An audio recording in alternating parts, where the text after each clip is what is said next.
actually I did because. Fuck! Yo, welcome guys to another episode of Episode Zero with your host Ahmed. Wait. Hold on, guys. All right. I've been workshopping this all day. Wait, Warren. If you're gonna talk about something cool, just give me 1 second. No, it's not cool. It's gonna segue, but freaking. So let's talk about let's introduce. Huh? I'm gonna need a second. But it's not cool. No. Before we even introduce ourselves, I just want to say, I hope everyone out there watching is safe and not dying in the streets because of all the protests and stuff. Like I know a lot of crap is going on because of the election, so please stay safe and hopefully you're not too salty about what happened. Yeah, remember guys, don't get into that mob mentality. You are your own person. Just because they say America's fucked doesn't mean you are fucked as a person. Anyways, Amit. You also I like to say, but if you feel the need to be rattled up to make a difference, stay off the highways. Because that thing on the highway, I'm running you over. That's it.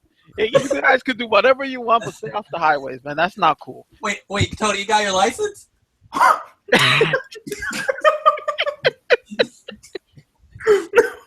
I was gonna be one of those podcasts. Okay. I mean, so anyways, guys, let's you don't need a license to drive a car. Let's introduce ourselves. I'll be the last one, and we'll talk about the most memorable things of our 2 weeks. What do you guys remember the most? Amit or Tony, you guys can go. Do you want us to introduce ourselves and then answer that question? Yeah. Introduce yourselves, however, man. Okay. I'm Shingo Amito, otherwise known as Amit to these two. You can find me on YouTube, Twitter, DeviantArt, and Instagram primarily. Although right now I'm on a short hiatus on Instagram because I'm doing NaNoWriMo right now. And that's been the crux of my 2 weeks along with doing school stuff, just focusing on NaNoWriMo and getting lots of words in every single day. So as of this moment, I think... Oh no, I can't check. I think I'm at 38,000 words. Jesus Christ! So I'm 2,000 away from hitting my 40K count for today, and then I'll be almost done. Wait, what's the total you have to get? 50,000? Yep. Okay. Well, 50,000 is what is the bare minimum for me. I'm planning on 75K at the very least. Okay. Because I plan on writing a little bit every single day after I hit 50,000 because it just doesn't feel right to stop in the middle of the month. You like writing? Why not, right? Absolutely. Like it's been super cathartic these past couple weeks. I could actually talk about that a little bit later on too. Yeah, man. Anything else? Did you get any like beef sticks again or? No. That's the other thing. I'm very proud of myself because I restricted the amount of times I ate out in the past 2 weeks too. I got pretty serious about controlling my spending because I get a little bit of allowance to pay for groceries and stuff, and I feel like I'm wasting a lot of it by eating fast food. So, yeah, definitely. What are you replacing that with, Amit? What are you eating at home now? Well, really quick, because Tony wants to talk. But yeah, I eat. I got some bags of steamed veggies, so if I need to bolster up a meal, I'll warm up a bag of that and then keep the leftovers for another meal. I'm also eating a lot of food that my parents made because we had a party, I think, the Saturday before last, and a lot of that food has been lasting me for the duration of the week, so I didn't have to go out and buy as much. And I've also been replacing like lots of pizza slices with peanut butter and jelly sandwiches and cup fruit. Actually, cup fruit is really good. Yeah. Last thing, just humor me for like 2 days straight. Just find your favorite produce, whatever, fruit, veggie, eat it raw because boiling it takes the vitamins out of it. Unless you drink the water it was boiled in, but that's the same. Yeah, no. For the fruit, I don't do anything to it. I eat it raw. But like for the veggies, it's not me warming it up to cook it. It's more so me warming it up to defrost it. Oh, okay. I take the steamed veggies, but I don't actually steam them. That's the little twist I put on my diet. And Actually, this past week I started getting back into exercising, which is good.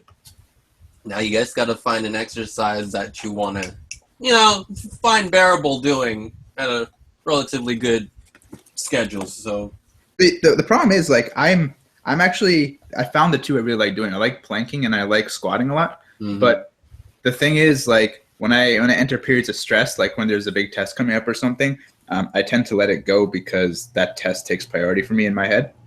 So I got to find a way to still keep with it, even though, big things happen in my life. You can always switch it up and find new exercises. But yeah, dude, pretty much health, ladies and gentlemen. Oh, I'm a little bit shy of 38,000, but I'm almost there. Friends. All right, Tony.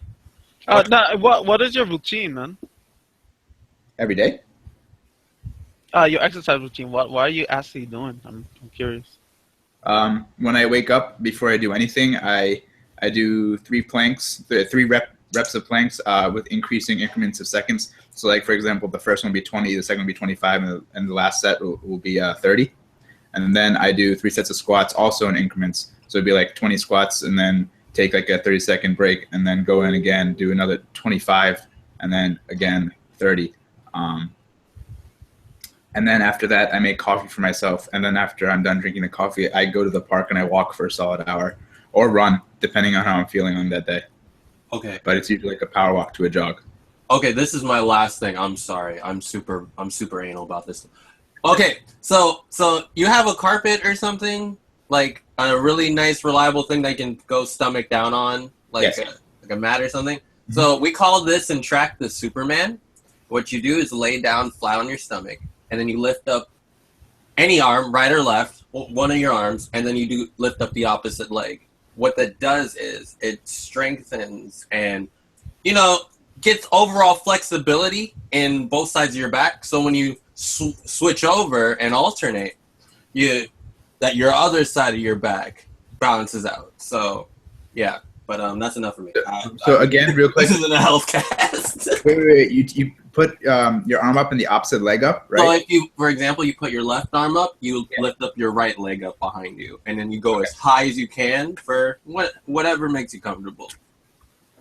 Well, you don't want it to make you comfortable. You want it to feel something, right? Well, don't kill yourself. You take time, pace yourself. You don't want to hurt yourself. Anyways. Okay, that's cool. Yeah. But yeah, that's pretty much my routine, Tony, to answer your question. What is a plank?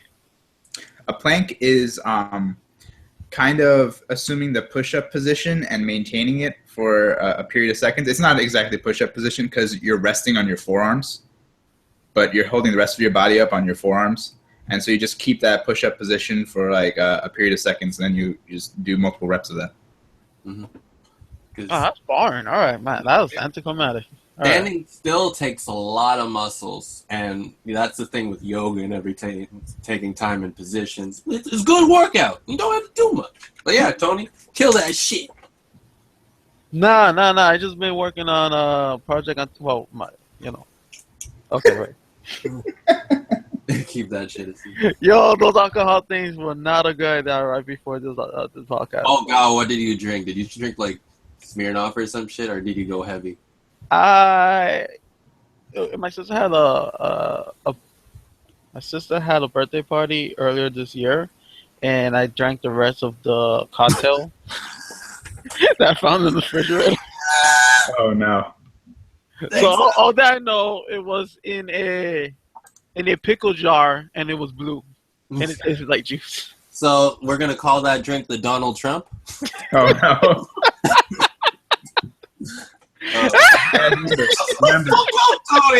Remember, love trumps hate, always. Shut up! I need to wait out of this shirt! Grab me America by the pussy. And I'll be in a Care Bear suit. Okay. So, anything else, Tony? Did you? I've been working on a project Untitled, the physical. Working on a project Untitled, and what really got me was actually taking breaks as you draw, because I'm the type of person, if I start doing anything, I want to keep forcing myself to be there until it's over. Oh. And I found forcing myself to take 30-minute breaks every hour, 2 hours, helped my productivity a lot. I can't even explain what it did, but it cleared my mind and made me be able to actually solve the problems that I'm having and look at my art. Look at my art and not be tunnel vision with my art. And yeah, it gives you a chance to look from the outside in. Yeah, you need that perspective. It helps you out a lot, dude. But yeah, I'd never done that in my whole entire life, and actually doing that, I found it to be really helpful. oh boy, man, because you can force yourself into the dirt, but at the end of the day, you need to sometimes take a break, take a walk, play a video game, something. Because same thing with going back to exercising for 2 seconds. Like, people work themselves out every freaking day, hardcore, and they wonder why they get fucking injuries. Because you have to take breaks. Your body needs to do other things to keep a balance. But yeah, whatever, keep going. Oh no, that's it. That's done. What's up with you, man? Okay, for me, my personality, Francis, took over, as Tony heard last night when we were on a hangout. And I binged Overlord and the first Danganronpa anime. I'll talk about Overlord a little bit later. But and freaking, I bought a Sony PSP used, and oh boy, I converted my religion from Capcomism to Arc System Worksism. I am now a Blaze Bluebean. And boy, Makoto, best wife. It's probably for the best. Man, Squirrel Girls any day of the week. Been working on my secret project SS. No, not Hitler's secret force. Well, Warren, you Well, kind of defeated the purpose of a secret project by announcing it as Project SS. Just saying. No, it's okay. No, it's not. We'll take it in spades. Other than that, just taking time to slow it down, like Tony brought it up. Slow it down and take a look at how I work on art as a person. But really quick, without spoiling too much of Overlord, because I don't know how deep you guys want to get into it. One thing that really got me thinking about Overlord, like trying to summarize this without spoiling it. I can do this. I workshopped it today. I mean, I watched it, and Tony's not going to watch it because there's no dub. He watched it. I started watching it. There's a dub. Oh, snap. Wait, how far are you, Tony? I only saw S level 5. Okay. Feel free to spoil it. Fuck. I'm not spoiling. Like, it goes against the point. I workshopped all day, damn it. Let me have this, Warren. Anyways, what I liked about it and what made me wonder about, like, future dichotomies between heroes and villains, like, that whole thing of, like, you see the inside of, like, your generic, like, boss, and he has, like, the general for every floor in his fortress, but you get to know the bad guy, or, like, I guess you would see him as a bad guy if you're a guy trying to break in or whatever. And it's just, like, going inside of his head, seeing what he's doing, and his relationship with his comrades and his underlings and everything. It's just, like, it makes me think, like, what if generic, like, you had your generic Mario story, but you got in the head of Bowser, and it's like, you were with him when he builds the next castle for Mario to break into. You see him, like, pat his fucking cohorts on the back, and I know Bowser wouldn't go that far, but you don't know that because you don't. That's a good fucking point. And it's just, yo, Bowser is nicest. He's the nicest person I know. Bowser. Yeah, because you fucking made him in Smash. Yo. Okay, Bowser's inside story in all the Mario and Luigi games, Bowser's actually not even the villain half the time. That's fair. In Paper Mario, he's like, the final villain's usually like this anti-spiral nigga. But anyways, it's just like, imagine that them, but they give that same attention to the hero, because you get the generic, you get to see the hero evolve when they finally clash. You're kind of torn. Like, you're like, I don't want them to lose. But we gotta follow the formula, right? That's what we do, right? No. So you're saying Trump versus Hillary? No, you idiot! Shit. I'm just saying. There's just one thing I want to say. It's not necessarily related to what you were saying, Warren, but the one line that got me, and I'm not going to give much context because, again, like you were saying, didn't really want to spoil it for Tony. But when he's fighting Orange Chick, Yeah. and freaking like at the end of the fight, he's like, hey, guess what? Actually, I'm a hypocrite after all. And he goes in and finishes the fight. I was just like, wow, that was good. That got me. Oh, how he finished that fight! I was pretty. That was. I may have fapped. I have. Don't worry, Warren. You weren't alone. Clementine was hot as fuck. I don't give a fuck. But anyways, Called her Orange. Her name was Clementine. Go figure. Damn, this nigga name of it.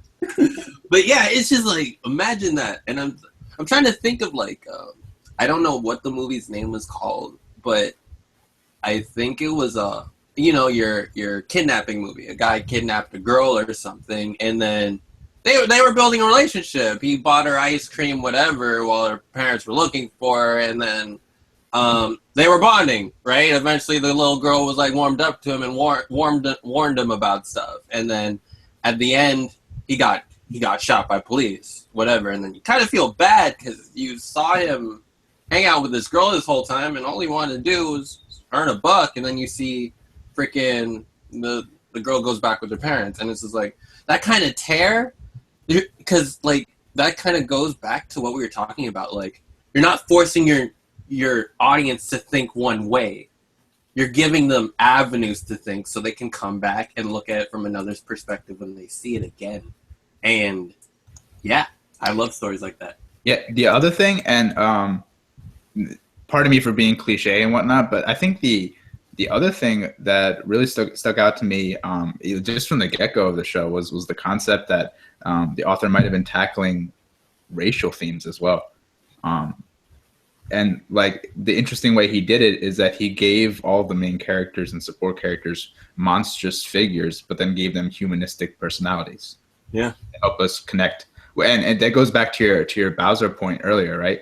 Like, Mario is a human, so we instantly connect to Mario, but Bowser is not. And if you go into the lore of Mario and you start seeing him in roles other than the villain at the end of Super Mario games, you see that he's actually humanized as well. So then you start relating to Bowser more. And I think that's part of the reason why they kept it out of Super Mario, because it defeats the purpose of the game. Right? But it's interesting to think about him from that level.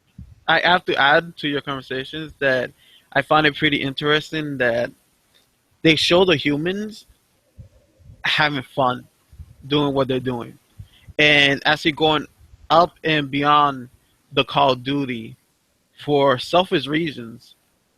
And I found that pretty interesting. Like, kind of, not really, because in the end, they're not villainizing the humans, but the humans are overdoing it. They're over, no subordinates, but overindulging. Yeah, it not even. It's just like, just being overachievers, but that has a consequence. Yeah, I definitely get that. Kind of right. Yeah. And I'm like, if you think about Mario, you could go in the Mario land, like you're going to a different land, and for whatever reason, do you have to kill everything you see and rob everyone? Like, and that's what it kind of goes into. Like, if it seems unfamiliar, it should be taken down, right, by a familiar force. And it kind of goes into what we were talking about with our live stream last time about like people fear the unfamiliar and stuff that they don't know. That's usually, and they tend to reject it. And it's kind of, that's what kind of goes into like designs for like antagonists and stuff you have to kill in video games and stuff. So, and you know, not to get too political, but the rhetoric seems to be in these types of shows, you know, tolerance, right? Which is something we all need right now.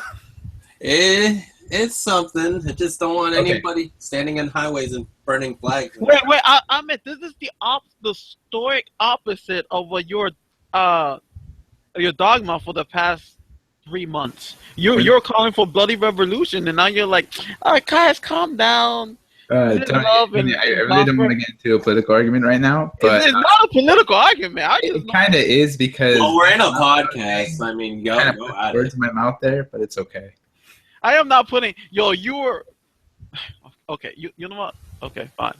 I'm too wasted to actually Yeah, Charlie, that's pick not. up little plot details, but I will be happy to debate you off air when I can say whatever I want.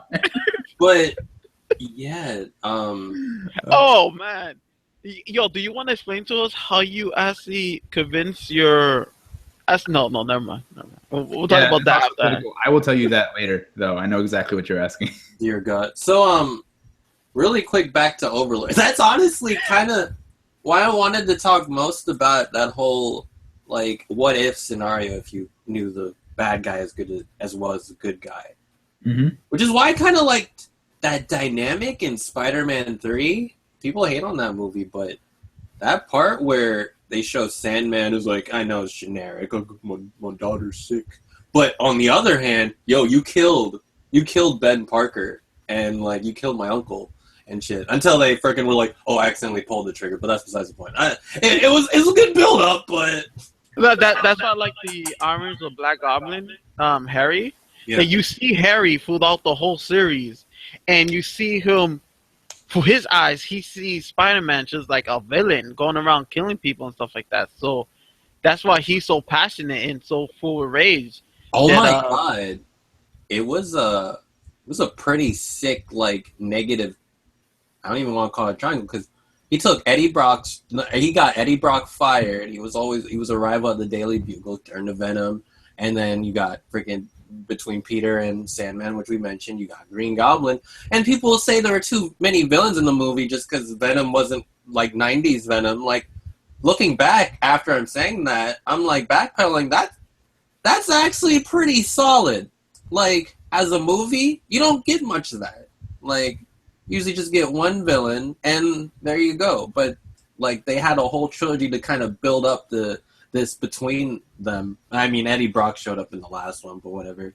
And yeah, it ended pretty well. I think people were just too used to fucking seeing Spider-Man in comics and fucking the cartoons, and they got butthurt like I did, like after peer pressure and shit. But that's besides the point. Is it though? I don't know, but dude. No, it's interesting you mentioned that. Actually, the novel I'm writing, Legends of Esternia, the main character is the villain of the series, but it's not necessarily explained that he's the villain until very, very, very much later. I should probably actually rectify my statement. I'm not writing a novel. I'm writing a light novel series. There's a point where he ends up becoming the villain of the novel, but it's all because I wanted people to understand where he was coming from first. I don't actually know how I'm gonna end up like tying it all up. I have a vague idea right now, but that was my plan the entire time. So it's interesting that this conversation comes up at this point. No, it's just something I thought about a lot. And forgive us podcasters who've listened to all our stuff like, oh, they're talking about villains again. You guys fucking suck. But it's just like, that's where I'm at right now, because with Overlord, I'm like... The thing was, with our previous villain conversation, we were talking about what makes a good villain, but we weren't talking about putting ourselves in the villain's shoes. And that's a storytelling technique that isn't used as often as I'd like it to be used, honestly. And it's not even that. They're not even villains, because, like at the end of the day, what is a villain? And, like, what are we heroes? Or are we villains, as people? Like, based off our histories and how this country was originated on, and people died, and people looking at us like, oh, you're living off the blood of other people, and it's like everyone's a villain. It's so gray. So when people are like, what makes a good villain? How about let's talk about what makes a good character? Okay, and what's a villain? Someone who does something with someone who maybe executes their ideals differently from you, a more extreme or harsher way than you, or a harsher type of execution style than you would do it or handle it. Like, it's so great, and that's what makes stories so fun to write. And I mean, when you think about it, like the origins for a hero and a villain are the same place. Like, I think you have to boil it down not to like, what is a villain, what is a hero, to boil it down to what is a good person, or a good person to write about. You should think about not necessarily like, if the person is, good or bad, but more so like what makes a person interesting to follow, and then capitalize on that. And then somehow magically your villain will come into being because you know what they want right from the get-go. It's all about ambition, and people that are willing to pursue those ambitions, they make the best villains and the best heroes, I've noticed. And yo, that's a good segue. That I feel like people have a negative annotation to ambition, to people willing to go out there and grab what they want by any means necessary. And we have like, oh, that's bad. But isn't that good? Isn't pursuing happiness, and isn't that what America was founded on? That's what it. Yeah, right. Like Yep. before that, it's just getting corn for your fucking tribe and fucking buffalo meat. Hunters and gatherers everywhere. We sneezed that away, didn't we? Or was it a cough? Who knows? You know, the and, barter and I system- brought and I boiled it down to like more simpler terms is like addiction. People hear addiction automatically have a negative annotation towards it, but you could be addicted to drugs and become a loser, or you could be addicted to success, addicted to giving people happiness, addicted to working hard, and those are good things, but you're still addicted. And you know what the thing is? Yeah, exactly. Like if it's not drugs, it could. Everyone's addicted to something. I don't give a fuck. You can be addicted to caffeine, coffee, maybe because it helps you stay up during the day and get to work. You could be addicted to making your schedules, like being very good with your time, like time management. You could, like, people are like, oh, I don't do drugs. Nigga, you masturbate every fucking day. I was just going to say that word. like it's everyone's addicted to something. Like, Yo, like we just look down on people with drugs and stuff, but it's just like, eh. And they're the villains, the people who are addicted to drugs, alcoholism, and then like you beat your wife, you're a bad person. Well, whatever, to the pharmaceutical company that's losing out on big bucks, of course they're the villain. Yeah. Or, you know, to the guy on the street that wants to make money for his family but can't because other people are in his drug turf and he can't sell the right drugs. Because it's like, You know, they are villains. See, it's all about perspective. One person's hero is another person's villain. like, no offense to anyone selling medicine, but sorry, maybe offense. But it's just like, at the end of the day, most of the drugs that are sold on the streets are pretty much have the same kind of structure as like pharmaceutical drugs. So they're getting free street drugs, and like Ahmed said, they're not making money. So it's like, arrest them. We're not making money. We're more legit than them. And it's like making money for yourself. It's like and like cutting out the big guy. That's legal. That's bad. Mm-hmm. Like, and that's what you see in these movies too, right? Like, I was watching The Italian Job right before this, and it's like about thieves or whatever. They're stealing stuff, but what do they want? They want to be comfortable. They love stealing. It's what they like to do. It's what gets them up in the morning. They're excited. They love to strategize how they do it. How is that different from how a businessman in a slimy company like Konami? How are they different? Right? And No, they're not. That's the problem. They're not even the problem. That's the truth. that's the thing, dude. And it's like, people are like, good and bad. I'm like, like I say to myself all the time, that's just what keeps you sane while you're sleeping. Mm-hmm. At the end of the day, we're no different than what we call villains. I do want to say that I find that like a lot of people are depressed right now, and I find that culture is what makes them depressed, because everyone has the addiction. Everyone has that addiction is part of life, but yet we put that negative annotation so no one is able to find happiness in the simplest thing, because, oh, I can't be addicted to this. I feel shame for doing this. But if we, from a young age, support and give force good additions on our children will become better people for that. Not just like, oh, be quiet and watch TV. Well, they become addicted to TV. Well, if you know addiction is part of life, you could addict them to do math, to be a better person, to do exercise, to be a living person. It's like, if you actually use that to guide people, then versus forcing them to, just think lower about themselves and focus on these other things and be addicted to those other things. I'm sorry. No, and that's fine. It's like, it's kind of like a thing I hear constantly about, because like with the household I'm in, it's like, Caribbean kind of families, like, it's just like they have a way they want you to be. Like, yo, go to college, do this, do that, because it's secure, it's legit, do it. And if you don't go into that line, you're kind of outcasted, whatever, and then like suddenly cut off from that support line, you're like, what do I do now? I'm scared. Holy shit. Oh, but this weed is pretty good. Drugs and like, oh, I know so many fucking friends who are just doing drugs and shit. Because it's just like, instead of just taking time to enjoy the world around them and actually make their own thoughts of themselves, they just rely on an outer substance to do it. And happens to be that, but who am I to judge? I just live my life, they live theirs. But that's besides the point. Back to what Tony was saying with the children, is just like, don't be afraid to let them fall sometimes, and so they learn like what hurts them, what they like, and like sometimes you need to step back and be like, yo, freaking, how do you feel about this? I'm not gonna say this is bad, son, don't do this. Like, let them grow on their own. Let them make their own like thoughts for themselves. Right. Because like those type of thoughts and new perspectives, how the children are thinking, when they grow up, they're gonna bring brand new, innovative ideas. Because they're basically unhinged from every other's like horrible stigma that's been building up for generations. And Stigma. There you go. I knew that word. it's definitely a thing. And it's like I was like, well, you're not a parent. I hear my mom fucking talk about this shit all the time, and it's just. Yeah, dude. Yeah, no offense to anyone who's a parent and want to raise in certain ways, but this is a podcast, all right? You can turn it off and stop listening to us. Hashtag Barrage Griffiths. Anyways. I wanted to add like a little something to that. What Tony said, and again, what Warren said, there's a truth in this world that human nature is duality based, so there's always two sides to it.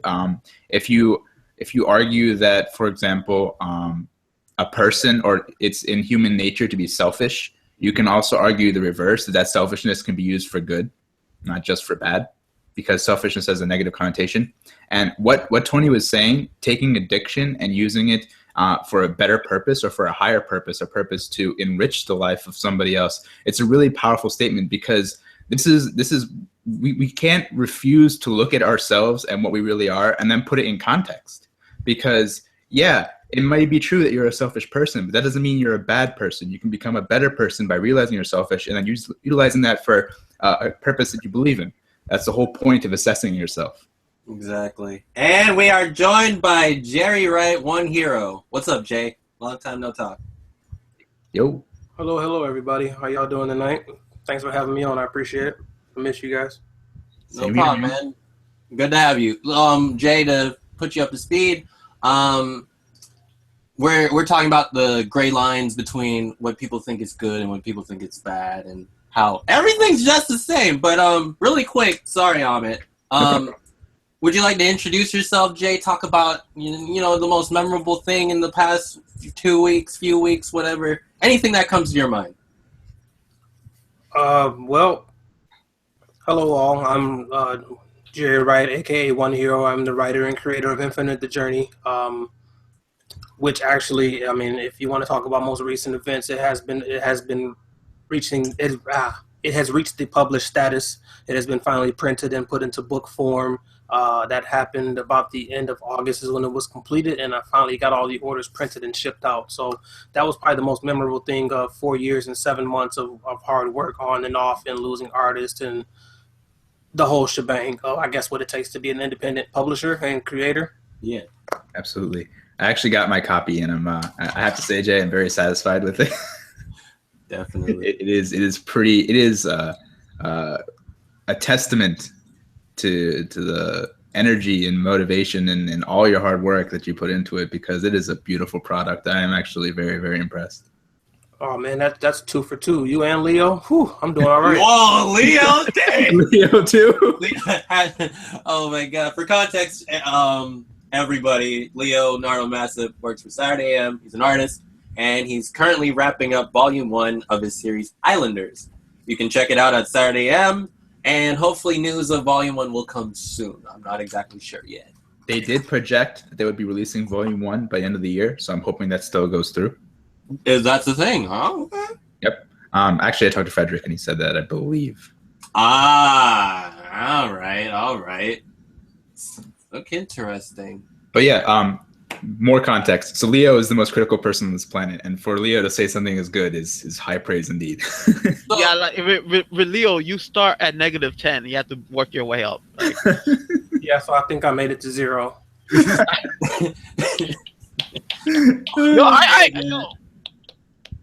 Yeah. I'm still working up to 0. So, really quick, sorry to take the host seat from you, Amit. So sorry. But you took Kelly.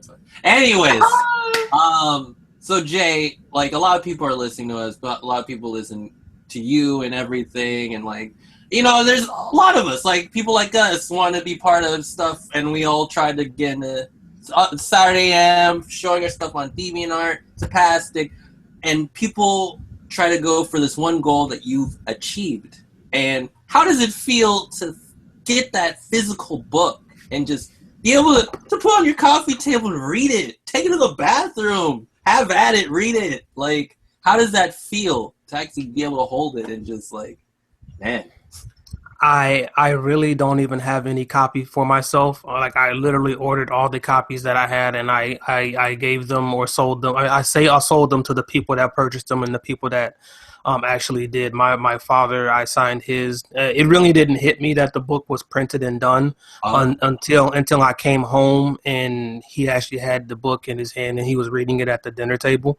Because like I said, a lot of people don't know that the main character Kea was modeled after my father. White hair, blue eyes, brown skin. So it was really cool to see, you know, the living reincarnation reading his incarnation of himself.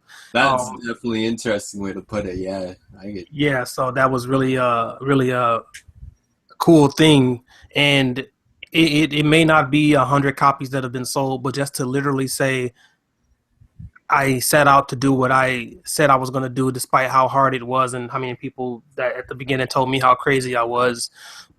All of it, every single piece and bit of journey that I went through is all worth it to actually say I have a physical book as part of my portfolio as a writer, that my dream is true and I can continue to do it and hopefully use this tool to inspire others to do theirs. Yeah, exactly. And it's like what you said. And when we said on a few hangouts a while back, it's just like that external stimulus of how much you sold, whatever, how popular online, whatever. You got that sense of achievement.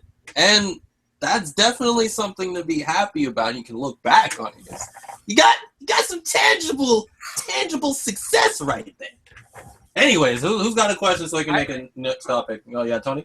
Oh, I got questions. But one thing I want to say that if you are a creator and you're not really that popular or whatnot, don't feel bad about yourself. Just keep on pushing through, because being popularity, you have to sell yourself. You have to be like one of these debate guys and whatnot and just put yourself out there and be a business person. A lot of creators are not business people. They're not outgoing. They're not shaking everyone's hand, kissing babies and whatnot. So don't feel bad. That's a different skill set that you'll learn slowly, or you know, you'll get there. But your success isn't just because of your body of work. Your body of work is separate than your success.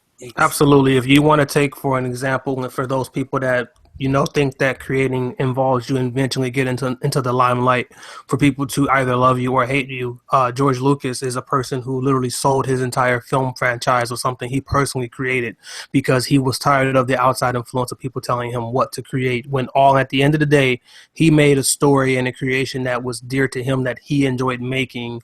And then once it came to the point where he started creating for the people, he lost the sense and love and endearment, and then it just became a product. So never ever chase the limelight. Truly create for you, only for you. And if anybody likes it, they will come to you and read your stuff. If that's the case, that's it. That's all that should ever matter.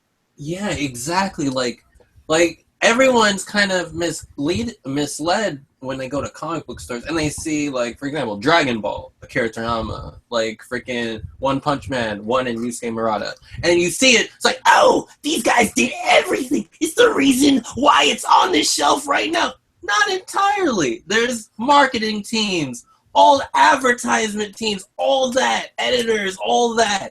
And it's just like, it's not just the creators. So indie creators who are just single people who take that upon themselves, you're kind of going outside of yourself. It can seem like a very unnatural process. So it's like what you guys just said. Like, not everyone's a handshaker. Not everyone can like sell their product. A lot of people are to themselves, or they just like to, sometimes they like to just be upfront, you know, never. And it's just like marketable. The word marketable is not for everyone, and that's not a bad thing. If your stuff isn't quote unquote marketable, doesn't mean you should give up and change everything and try again. You just like, there are people who will like your stuff. I don't care. There's no such thing as a story that exists that no one will like. Like, that is utter crap. But yeah. Much like the exercise routine I was talking about earlier in the podcast, like you just gotta, exercise routine. How you gonna? Okay. You just got to build a routine for yourself and stick to it. You can't be worried about outside influence. Everyone's body is different, as is everyone's taste. Like I remember my mom was talking about, and you guys probably heard this a while back, a few times. It's just like, if you go to a doctor in China and compared to a doctor here, like, oh, you have cold. All right, I have medicine with cold label on it. Here you go. We go to China. Oh, you got a cold. You're tall. You're a runner. How about some ginseng, Buddha Bop, and this? Oh, you're short. You have bad eyesight. Whatever. You have a cold. Okay, here that bamboo leaf and freaking eye of newt. Here you go. They get different things. They have different bodies. They come from different experiences of life, and that's kind of how the creative process works and how people handle themselves. And it's like that kind of common sense has left a lot of us because we're so stimulated and we're constantly hearing, no, it should be done like this. No, it should be done like that. And you learn this in school, and you're kind of shown these standards that you must meet to be the pinnacle of whatever country you're at or wherever you are at in society. And it sucks. It really does. And some people never get out of that mindset, and that's frightening. So yeah, I do want to say real quick that from my studies of successful franchises and just successful people in general, I realized a correlation that these people they try not to chase the fad. They don't try to chase the industry. They either wait for their moment for the industry to catch up to them, because everything changes. It's like fashion. 1 month pink is in, the next month orange is in, and like 80s are back, and your time will come. Just be ready at that time, or make the time change, make the industry go your way. But if you chase the industry, you will never catch up to it. Exactly. And the same way could be done with human relations. Like all of us here, we've had our differences. We've seen like stuff that pisses each other off, whatever, and how we handle ourselves and how we handle our stories and how we handle ourselves as people. And like, it's the same way. If you keep trying to chase people, trying to like appease them, whatever, you're not going to get anywhere. Just be yourself. Be happy with that. People are uncomfortable with it. About that, just let bygones be bygones and let them be on their own path. And if you guys intersect again, cool, enjoy that. Like, it doesn't mean, oh, I hate you because you're different. Like, no. You like with the Trump and Hillary supporters, they're like, oh, they're the Reds. Fuck the Reds. They're different from me. No, they're the fucking Blues. Whatever. If you just come together and make a little purple. And I honestly find the whole thing is just the government doesn't do enough to educate people to do the right thing. So they feel really left down and unsatisfied because they don't know what to do to not let these outcomes come in and stuff like that. But that's a different conversation. You know what? No. Yo, Jay. You told me that your main character is based on your father. I know you have a special relationship with your mom. Do you have a character based on your mom in your story? Because that's something I've never heard. Yes, it would be KO's brother and sister, because I would appreciate the connection if I actually had that ability to still have her with me. And so that's why his brother and sister, even in death, he faces this, but he still feels a connection with them and feels them walking. So whenever I do make a mistake, or like when I graduated from high school and knowing that my mother wasn't there, I spoke to her as if she was there. I looked up to the sky and said, "Hey, Mom, I'm glad I did it now you can say you're proud of me up there, you know, like, so I always have these small communication moments with my mother, even though she's not here. So that's where the idea came from, giving him a connection to their souls, even though they aren't here. And how you handled the ideas of like the way you handled the characters of the brother and sister in Infinite was very interesting, because they're like in other stories you're like, oh, they're dead, they're gone, they're gone, haha, feel sad. And that's so fucked up, and it's so limited in writing. But the way you did it, they come back and they're in his consciousness pushing him forward. Yo, and you don't need spoilers, guys. You don't need Zathor magic in real life. Like, if someone passes on, they're still with you. You still remember them, so they're still alive in you. Lion King, watch it, kids. Anyways, like, how you handled that, like, and that's how I kind of like want to tackle things. And my story is like, it's just like, death is not the end. They're still around. They're still. Death is in the end. Stuff happens. Whatever happens, their energy is still there. People may call it hokey dokey bullshit, but that's what I believe in. They're, like, they made an impression on you, and that's what. And part of that is what made you the person you are today. So saying they're dead and gone, that's kind of an insult. So Right. yeah. So I just don't like it when people are like, "Oh, they're dead, they're gone." Well, yeah, because it was more of like, I'm a very fond person of metaphors. So it was like, why not use the metaphor of they're not gone, gone but never forgotten? And it's like, well, they're in his conscience. They're a part of him. You know, like, they always are a part of you. Like, my mom's gone, but she's still a part of me. I live on for her legacy. So that's why when he says in the story, "I will live on for you," they said, no, we live for you.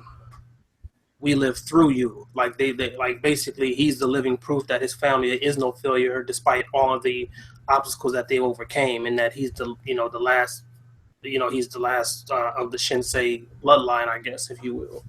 Yeah, definitely. Anyone else got any other things? We can diverge if you guys want. Any anime you've been watching, Jay? Any books or? Wait. I do want to take this moment and tell Jay that, okay, I have a relationship with Jay, and I was gonna work on stories with him, and every time it wasn't really butting heads, but like the difference of ideologically and ideas, because we're gonna make a story, and I'll say, yo, be cool if this happens, death, brimstones, and the most generic messed up scenarios, because that's what I think sells. That's what I think people come to see, action. And Jay told me, no, what about this? I want this and that. And I'm like, but that's so weird. And Jay was weirded out for my secessions, and I was weirded out for Jay's secessions. And it took me a long time to understand. And I'm so happy that I had that interaction. Because the way Jay thinks and writes a story is in a different level or different manner than I'm used to and what other people are used to. He is a very romantic person in the definition of romantic, not lovey-dovey or whatnot, but the definition of, like, No, he's very passionate about what he does. Yeah. not even passionate, like whatever. But basically at the point in time when we did the short story exercise, how when I did that writing, it was kind of like how romancing of the words, or romancing of the story idea, romancing of that. It was like more of time spent, time cared, thought put into it. That's what he means by like romancing the stone. Yeah. Like, yeah. I think the thematic elements are very strong and point towards ideologies very easily, and that's a romantically inspired type of writing. Like the best way I could explain is the Roman Renaissance era. Like, everything was just poetic, beautiful. You have a small penis. He makes that small penis beautiful, and he's just, I'm gonna make you look at it in a different light. And I'm sorry, that was the wrong thing. I don't know. No, it definitely, that it's kind of romantic in the sense of you're falling in love with the elements of your story and what you tell. So, yeah. But and if you love something, why kill it off? And let's get back to the thing. And I am thankful for that interaction, for that argument, for that enlightenment, because having that conversation, I'm like, dude, I don't. A Project Untitled is a personal story with me, and because Jay showed me the light, he showed me a different way. I'm like, no, Project Untitled is gonna be about love. It's about loving your religion, loving your family, the love of doing something that you love, the love of actually caring for someone and sacrificing yourself for someone else. And the whole thing about my comic book is changed completely. It's not about the comical thing of death and whatnot. It's about love and how I could express that love in all the different aspects of it. Because I feel the world needs more love. The world needs less violence, less killing, less revenge, and more empathy. More like take your moment, breathe, enjoy something, and just take it in. And I was only able to do that because of Jay, and I'm really thankful for that. And yeah, I just want to take that time and brown nose a little bit. No. I appreciate that, man, because that's one of the things that I've even recently been thinking of. Like, what if I didn't go the comic book route? What if I did take my story ideas and put them into novel? Because I feel like with Infinite, people see it, but they don't see like my skill, or that the skill I'm trying to hone of romanticizing these ideas and pointing the ideologies out. Like, people probably look past it, like how Warren said, people probably looked at it like, oh, that's hokey dokey, hocus pocus BS that his brother and sister were brought back, versus looking into the sentiment value of it because I didn't have the words to express it. It's kind of like I have to release all of my stories with the behind the scenes DVD explaining everything the whole way. Exactly. in order for it to make sense. Because that's the thing with comic books, right? Versus novels. You got the words in like a novel. And you can tell them. Yeah, they can visualize in their head, of course, but you can tell them flat out. But like when they say a picture's worth 1,000 words, people say that and it's like, oh, I've seen this before. I retell. Exactly, that's what I'm saying. And then it just gets thrown to the side for going the generic pile. And then whoever made the property in question blames themselves and say, I'm not good enough. And then that's it. I got to do something marketable and put some Naruto animation, bada bing. And it sucks. It really does. Because, and there's no one to blame here. Like, when you release it out, people are going to have, like with Star Wars, kids grew up with Star Wars. They had different, like, adventures in the Star Wars realm going on their head. So in essence, they were taking Star Wars and making it their own. Same way what we do when we consume things, like a lot of people just like binge stuff, and like if they find something that's wrong with it, it's like, oh, I fucking hated it. It broke my immersion. This isn't what I wanted. And like my adventure was great till I found this bump in the road. So you're horrible at making stories. And it's Stephanie Meyer, for instance, with Twilight. We'll just go Twilight. Everybody rags on that whole movie, but people don't understand the fact that the whole ideology behind it is men crave young flesh. Mm-hmm.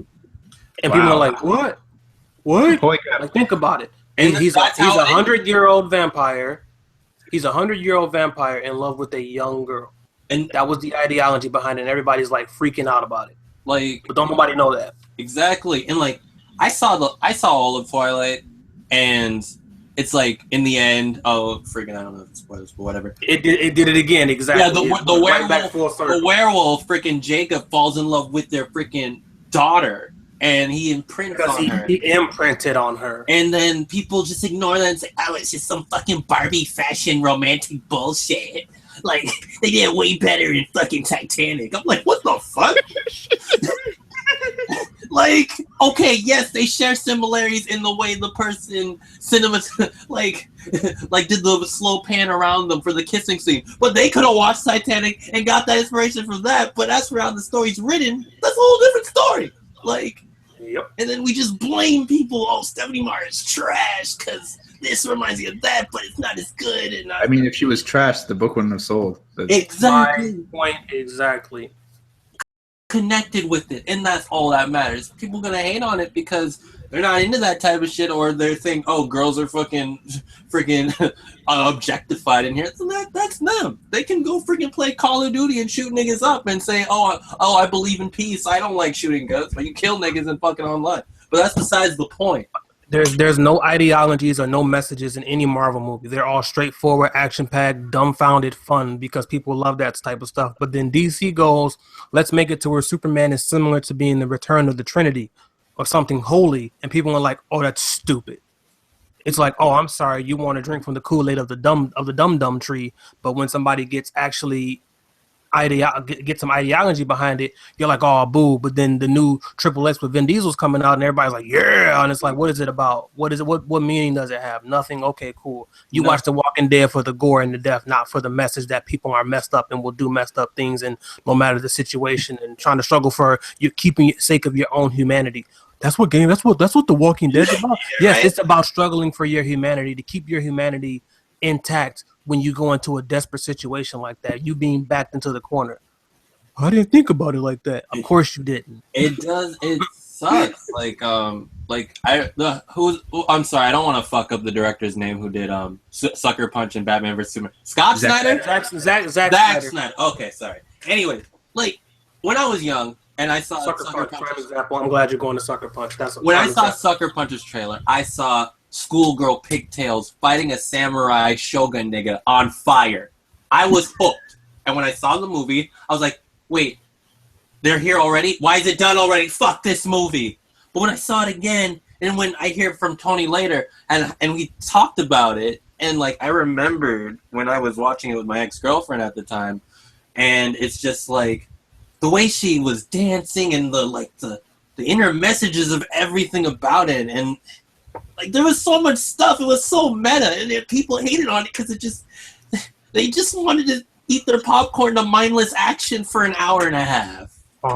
It's Justin Timberlake's movie In Time on your whisk. You have to. People just they don't. Mad Max Fury Road. People were like, oh, it's about a race. It's about this. No, it was about a character. People, and it was about centered around other characters besides Max. And people were like, no, it's supposed to be about Max. Max only said 5 words. This is stupid. And it's like, okay. I mean, isn't that why the new Independence Day film wasn't well received? It was just, I think people are actually starting to get tired about this mindless action. The Michael Bay syndrome. Yeah. Oh my God, Amit, dude, that brings us to the point that I was gonna write down the topic. Like, it's for me, and I don't know. You guys can cut me off if you guys disagree. Like what Amit hit it right on the head. It's not about the fight. It's about the context of the fight. What leads to it. Like, okay, like for example, 2 ninja guys trained all their life, come in with guns, do the Matrix dive at each other, and shoot guns till they run out of clips. Then you go to scenario 2, where it's 2 guys, it's a Starbucks, it's really quiet, and they're staring off at each other because they just found out they slept with the same girl who they both proposed to on the night prior. And then the other guy grabs his tie, the other guy is about to throw water in his face, and they're just staring at each other at the eyes. Which one hits you more? Like, and it's like, everyone has a different preference, but I go for the second one because it's like, people just want mindless aesthetic action that you want to watch once with your friends and get that adrenaline out. But when you go something that makes you think furthermore, it's like there's thought and there's things to be engaged when you're thinking about, why did he do that? Why did he do this? And it's like every move in a fight should have its own story. It should be its own character. That's why I tend to prefer things like that for me. But yeah. I was going to say, it goes back to what we were talking about earlier. In order to write a good character, whether a villain or a hero, you have to deal with their ambitions. And like, what are their goals? They both had the same goal, and that's what brought them into conflict in your scenario. And that's interesting because what happens when 2 people have the same goal? How do they react? Exactly. Do they just stop, drop the swords, and be friends? Keep fighting for the hell of it? Like, you don't know. Fall in love with each other? Like, you just don't know. And, like, people will stop and say, I don't know. I'm not going to write that. Like, or you can say, I don't know. Let me try. People may hate it, but at least I did it, and I can look back on this and learn and enjoyed what I did. That's what writing. Like, I don't get how people will create something and play the safe route. And I'm just like, why? Like, that's really what upsets me about this whole new craze of Marvel movies. Like, they're playing the safe route all the time, and people are like, yep, great movie. And I'm like, Doctor Strange was not a great movie. It was an okay movie. It's by Marvel standards. What do you mean? You're crazy. No, it's by Marvel standards. They did not push the creativity boundaries. They did not do anything different. They did the exact same formula, because if it ain't broke, you best not fix it. But when you come out with something like Unbreakable, M. Night Shyamalan's Unbreakable. That was a phenomenal movie. You want to talk about a hero movie? Give me that one. I'll take it. Exactly. And yeah, it's kind of like you get a coloring book or you get like a little jar of Play-Doh and you just like, he's like, oh, helpful tips on what you should build. Make a cat. Do it exactly like this. Oh, nigga, you got a handful of Play-Doh. You can do anything you want with it. Go wild. And then most people just break down to the cat. It's safe. They told me to do it.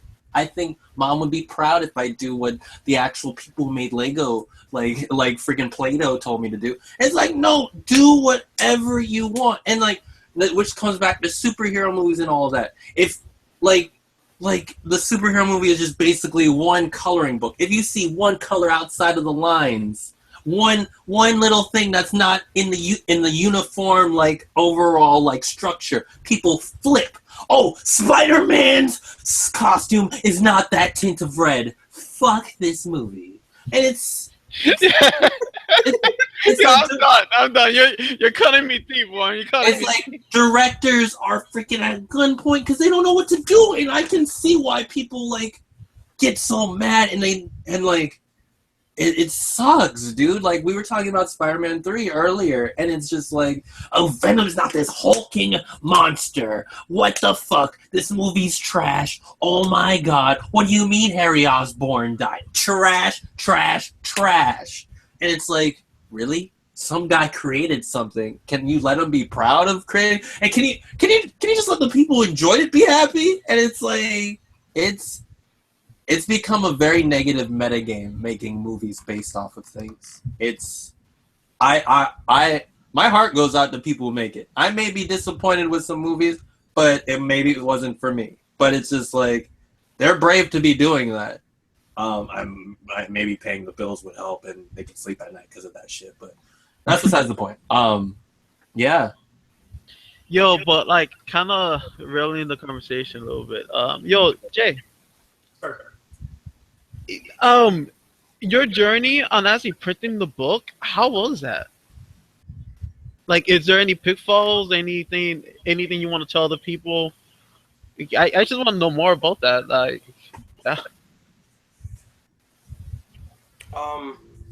Well, it was a very long and drawn out process for me personally because a lot of groundwork could have been done for printing the book way ahead of time, but because I did not do that work, it made everything extremely harder toward the time of printing. So, for instance, when I was having the pages created, and page by page as I released them, I should have been having them formatted and ready for print from day one. So whatever page I posted online for people to read should have been the exact same page I was going to have ready for print.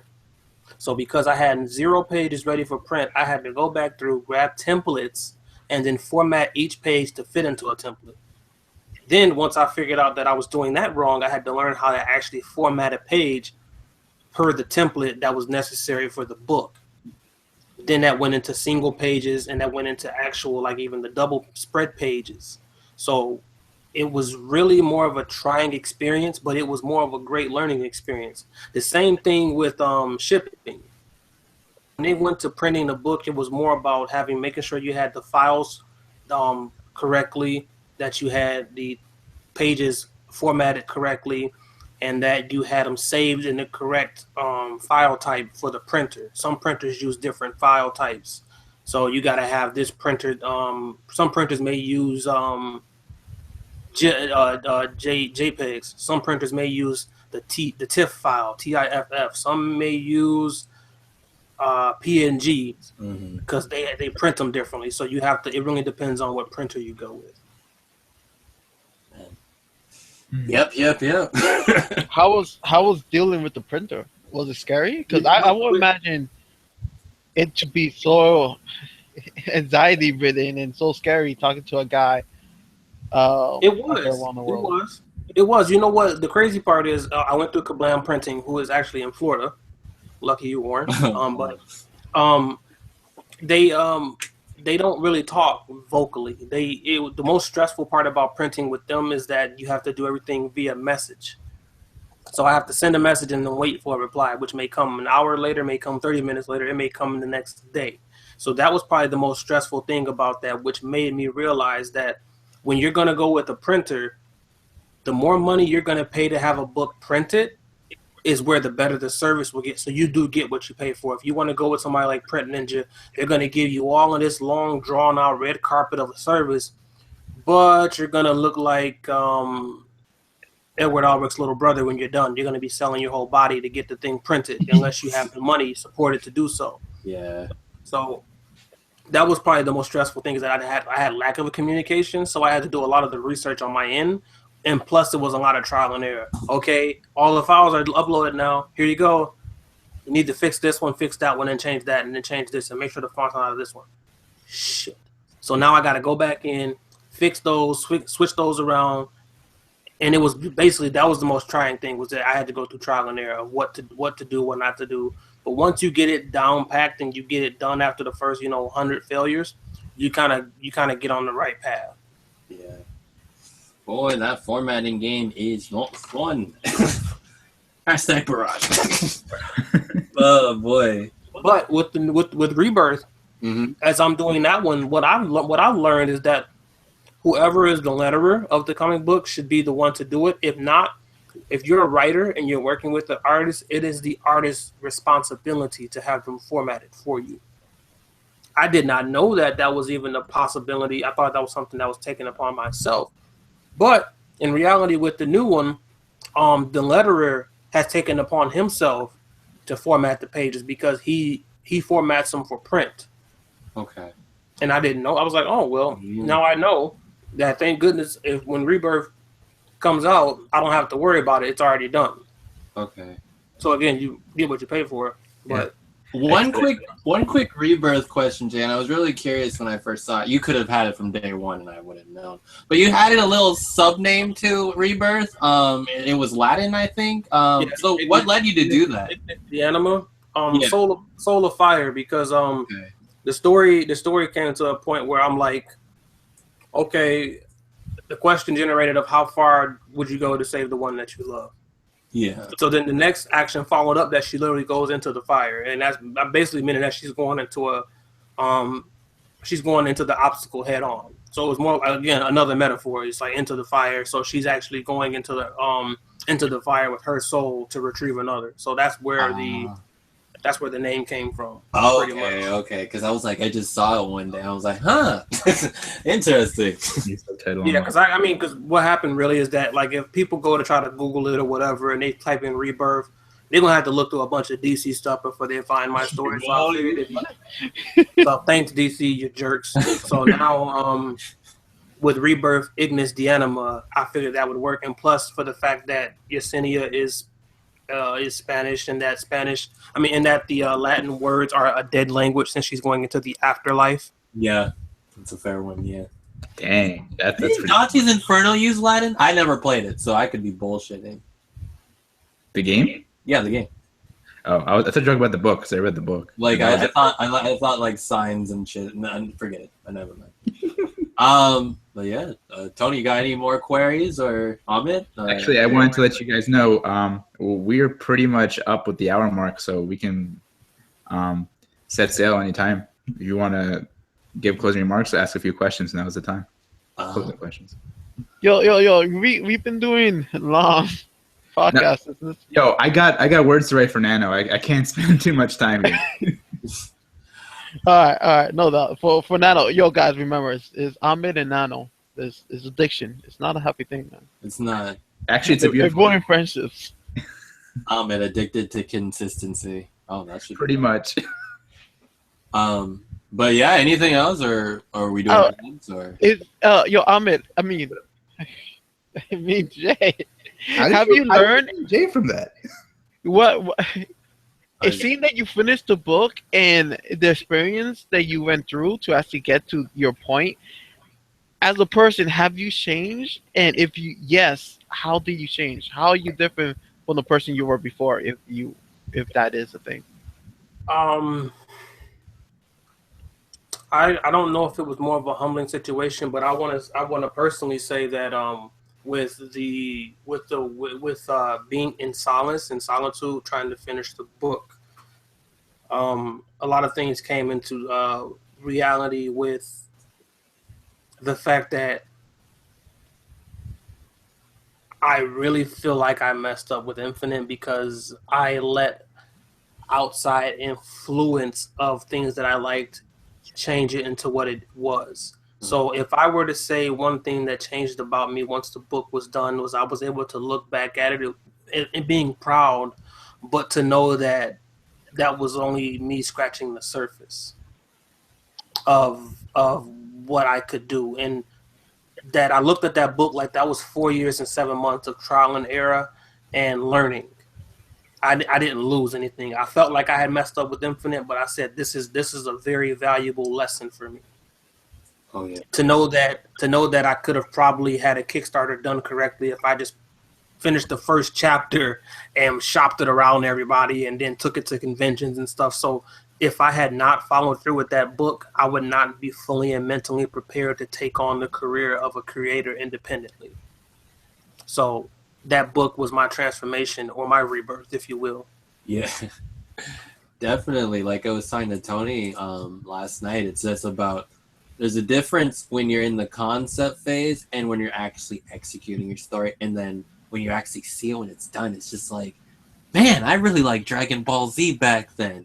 And now you're like, now that I see this, I can look at my old self and be like, I'm closer to my actual self now. I'm not a Dragon Ball Z fan. I'm Warren. And what do I like? And yeah, definitely. And as you go further into storytelling, you kind of get closer to who you are as a person. Kind of reminds me of an interview with Hayao Miyazaki when his earlier movies and now when he went to The Wind Rises, or now, long ass time ago. And he's like, this movie is me now. And I'm like, okay. But yeah, anything else, guys? No, I'm pretty talked out for today. No, I'm good. I'm good. I'm gonna lose more friends if I keep on. All right, guys. That wasn't. Wait. One thing for independent creators in general, if you are worried about your story being picked apart for being cliche or generic or anything like that, the one thing that nobody can ever really truly ever take away from you is the characters that you create, because they're an extension of yourself and how you think and how you see. So as long as you put you into the story, that will make it unique. Exactly. Yeah, that's also good. Jay, you've got a lot of great one-liners today. Find worth in your own characters, kids. All right, you put time into them; they deserve some time. Yeah. So if you do notice that you have very messed up tendencies that the world will love to see, put them in a character. That way, you don't feel guilty about using it on a real person. You just let it out in the story. Like, reminds me of the sex scene I wrote today, but that's besides the point. Like, yeah, man, your individuality is the best thing you can give to this world, and that's definitely things that people kind of diminish in value. But I know it. You can't be mad if nobody likes it. All you have to do is make sure that you love the things that you're doing and putting them into the story. That right. No, I do have to say, no one likes anything when it first comes out. Right. That's the trend. That is the trend we live in now. No one liked anime. Now Westworld is going to be the next big thing. Mark my words. Okay. Nobody likes it right now. They don't get it. They don't know what it is. But give it a couple years, like Game of Thrones and Walking Dead and One Punch Man and One Piece and all of those other ones that people are like, nah. And then all of a sudden, out of nowhere, dude, did you see season 5? Nope. I gotta go buy the DVDs for chapter 1, Nope. season 1 through 4. Like I was talking to Tony last time. Like, don't get me started with JoJo. Like, this isn't fucking. What the hell is this? Hunter x Hunter. Yeah. Now people are using it as memes and everything. Yeah, Hunter x Hunter. I didn't like when you guys talked about it. I'm like, man, whatever. Fuck it. I don't like it. And then when I actually saw it in Toonami, I'm like, those character interactions though. It's like you just warm up to it when you get your own chance with it. But I'm gonna plug us really quick and then Wait, no. I It's gonna segue into talking to Jay with something. Okay. So okay, guys. Really quick. You guys can follow us on Barrage Crew, our Facebook page, Hashtag Barrage Crew to find us on Instagram and all other social medias. Links will always be below. But our first post on our Tumblr came up today. And I put up a video of, like, Jay put it up today on his Facebook feed. You know the video X story, Jay, that you shared today? That animation? Oh, man, that was good. But, yeah, and stuff like that. And more videos and stuff like that will be on the way. So our Tumblr page will be below eventually when I get. I already put the links there. So our Tumblr. Yeah, I put everything there. You found our Tumblr? Warren, I just copy and pasted from the last podcast, which had the Tumblr link. You did? Oh man, Jesus Christ!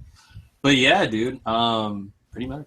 X Story did look awesome. I liked how they did everything with that, but No, because keep going. I was just, it was just like, it was really interesting of a story, and it's like I've been watching a lot of these stuff from the Japanese Film Festival. It's just like that thing we were talking about earlier about not saying the audience think this way about my story. No, it's like here are the pieces. You put them together into your own puzzle. And as a creator, I ain't gonna say shit. I'd finished it. I had that experience. It's your turn to experience. Neil Gaiman said it best. He said, "It's not that you create for what you think that the audience wants. It's for what you to create that you want and make the audience want it." Yeah, pretty much. That's how it is. But Brothers coming to you soon. Now that project, that X, man, X story versus X.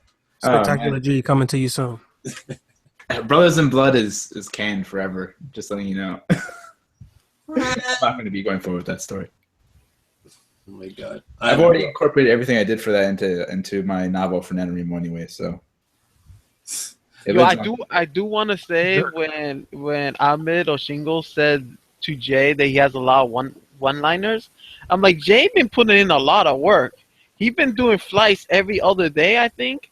Well, yeah, this dude has like 100 flights. He been putting work in. He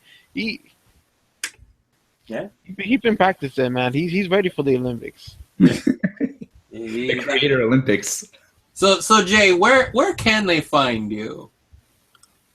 Right now I have the website still up, which is IamOneHero.com. That's where pretty much everything is central. I haven't updated Infinite as far as that because I've been focused on getting the book out, but that's where you also could buy the book if you go to the main website. Other than that, I am located on Tapastic.com with the full Infinite the Journey complete. GMI Manga is another website, but Instagram and Facebook are pretty much my most active ones. So if you really do want to follow, like, I guess me personally, it'd be Instagram, which is I Am One Hero. And if you want to follow more of like the stories and stuff like that, despite my slacking, it will be on the website, which is IamOneHero.com. All right. And I'm working on Rebirth as we speak. On top of, I found artists for the other two stories, which is Brave Star and The Wolf and the Three Kings, which hopefully I will have one shots done in some form and placed out next year. Definitely. Okay. Real quick, Jay, did you also want to mention a little bit about your mission with Skyrunners Creative? Yeah, right now that's still it's still in the development stage because I'm working with Christopher Michael Gunn, who does Heaven's Lost Rebellion. He actually had one of the worst situations that could have happened to you as a writer with an artist, like it happened with me.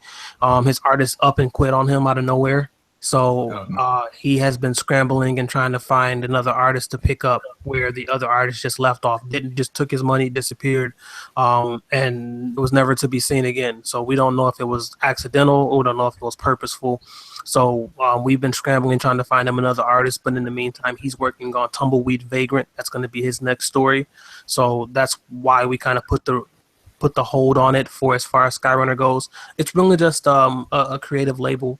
That I wanted to have a banner to put on the book, to put something on, so that when I start going out to conventions and stuff, I'll have another familiar brand to go with. I mean, outside of the affiliations I have with Barrage as well. So yeah, you give them an umbrella, so yeah, it's the best. Yeah, it's a good thing. It's like, oh, you're under here too. Oh, cool. Yeah.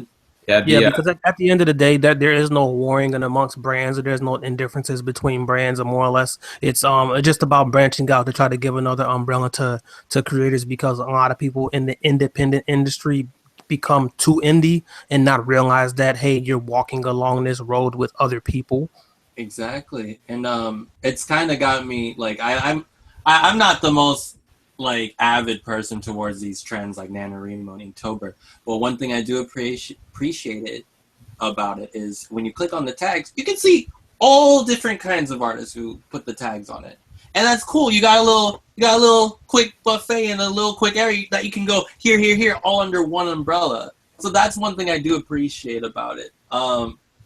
And whoever you like, you follow, and that's it. You spread the word, get to know them. Right, that's really what it is. It's like you said, it's a buffet of different artists. It's a community. It's, you don't cut on Game of Thrones to watch it for all the characters. You cut it on to watch Jon Snow or Daenerys or whoever. So that's what it is. That there's the banner or there's the banners under this one network, and then here are all of the different selections you have as a consumer to consume. Exactly, like Netflix, right? Like for example, you finish reading Infinite. And then like, oh, you just finished watching this. Oh, would you like to read Project Entitled or X? And then there you go to the next one. Get to know those people, follow their stuff, and then just one giant circle. And that would be really cool. That's one thing. That's one of the things that I'm really sticking towards with my guns with going forward with Barrage. Like constantly showing off new artists, whoever I can find, and having people listen to the podcast like this and asking us questions and talking and maybe ranting about why they like Sword Art Online, like branching out. They should be crucified. Well, so that's Tony's job to retort to that, but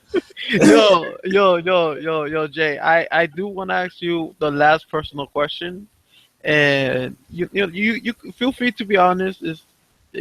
I won't crucify you. Are you playing Pokemon Sun and Moon? Wow. Really? Jay? Oh shit! It doesn't do You gotta put more coins in the machine, sir, because I can't continue. No, yo, thanks for coming, guys. I don't have a 3DS or anything like that, so no. Oh man. Oh no, you could emulate it and play. No, I've been too busy playing Overwatch on PC that nobody has. Tony Cameron. You're still maining Reaper? Who do you main? Me? Yeah, because I heard Reinhardt came out. I want to hear everything, like as much as we can fit in. Like, how, is Sombra broken? Like people are saying. No, she's not. People just don't know how to play the game. Just like they complained about Genji.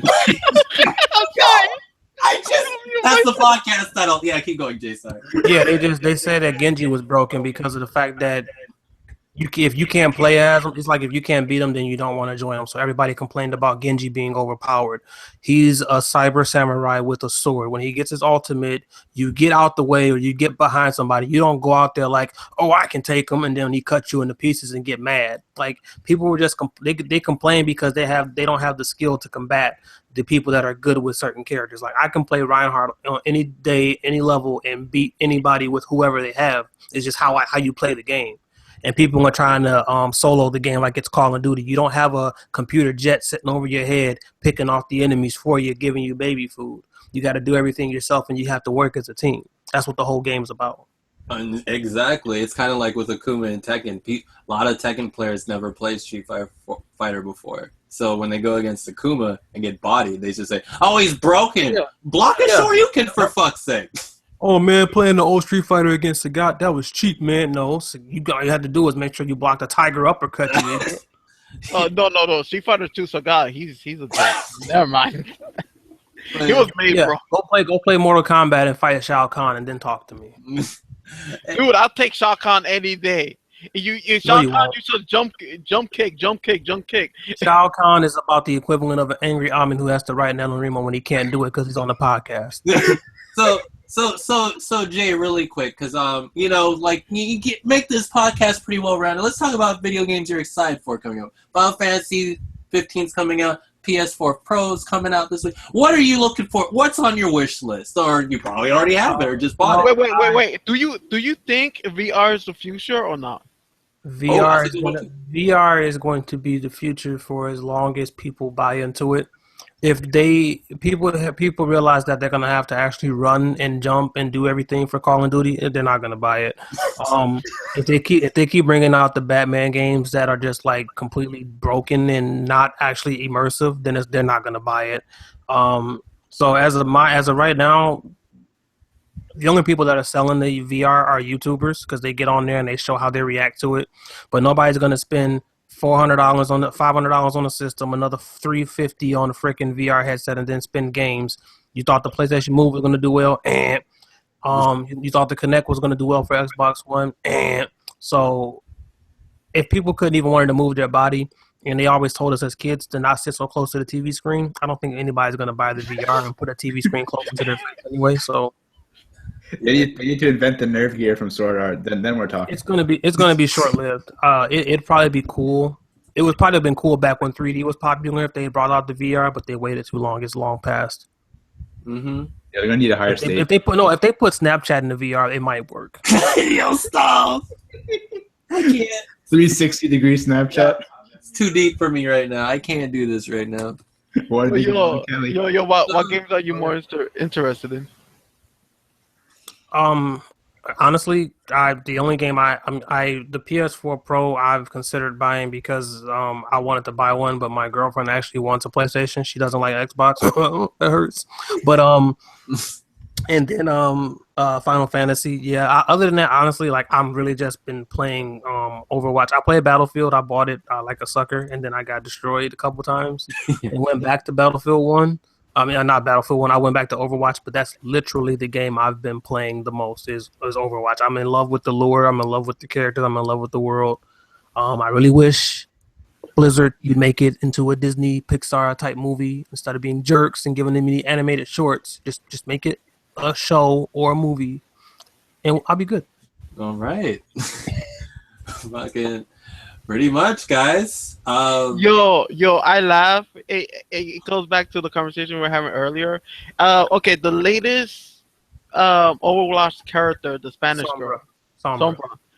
Okay, people hate Hillary so much. Well, imagine if Sombra came to Hillary and told her that, like, you're alive because I let you be alive. Now you're gonna do what I want. Is Hillary really the bad guy, or is she really the victim? Are those emails really a desperate love letter? Like, help me, or? I truly am not gonna continue with this. Okay, so Tony, wait. Okay, so what's our time at?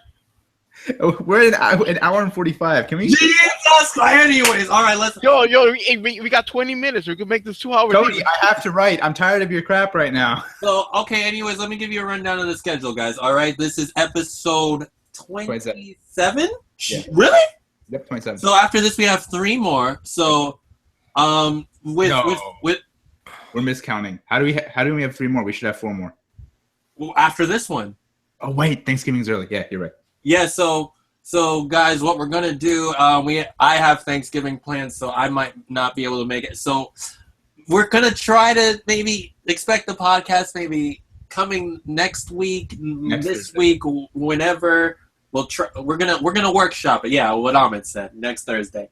And after that, you know, we're coming down to our final ones by the end of the year, and we're gonna take a hiatus, and we're gonna all work on our projects for the 3rd issue of Barrage. Barrage 2 should be coming out shortly, but yeah. Anyways, so yeah, it's just. Can you repeat that one more time, sir, so I can make sure I heard you clearly? Okay, so Barrage 2, Jay, we'll talk about after the Anyways, so but look forward for Barrage 3 in a coming early next year. And if you want to hear our ridiculous voices and there's no podcast, feel free to join the Barrage Crew, as I've said earlier. Or heck, friggin' shoot Jay a message on Skyrunner, and then friggin' talk to him, get some advice, just shoot the shit, or go to cons. Maybe we'll be at cons. He's got a lot of experience. Trust us on that. Ooh, we should be at cons. That's a goal. Like, I just want to go. I don't even want to go to a con. I don't have experience. I just have to do a good job of pretending like I do. Come on, Jay. You have a physical book. You can't deny it anymore. Oh, damn it. That's right. You went up an echelon, bruh. So everyone, hour and 45. This is gonna be a very bountiful month of podcast time for you guys. So you guys better calm down. Ask us questions. We'll use it as topics for future podcasts, and we'd love to hear from you guys. If you want more success, go to conventions. You sell your book, not the book. If you want more success, use Overlay. Conventions come with the plus of cosplayers, both male and female, so enjoy that. True. That's why Amit goes. Hey, I haven't gone to one yet, so you can't. Oh, you haven't gone to one yet, Amit?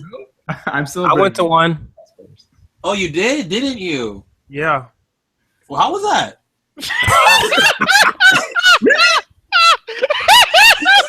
We're gonna make that 2 hours, boy. It was actually, I've been wanting to talk about that with you guys anyway. No, but, go ahead. Or we can wait till I after. guess we'll have to wait till one of the other ones because Amit's angry. No, I went to a con too, and I cosplayed a bit, and yeah. Who were you, Lucio? No, shut the fuck up. I was an obscure Street Fighter character that no one even noticed. Eddie Gordo? No, I was. He's not even in Street Fighter. Oh, that's right. I will talk about it. TJ Combo. Long story short, I should have dyed my hair blue to be recognized, and that's not fair. But whatever. That's not fair. Wait, you were Sonic with dreads? Amit, kill it. All right. If Tony didn't sign off, Tony sign off, and then. Oh no, it's cool. My links are on the bottom. But yo, Jay, hey, really fast. How was the experience? Oh my gosh. That's and I'm going to tell links are also down below. Have a wonderful night, guys, and I hope you enjoy your weekends and your Thanksgivings. We'll probably be back to say that in the next podcast. Peace out. So yeah, about the convention, it was actually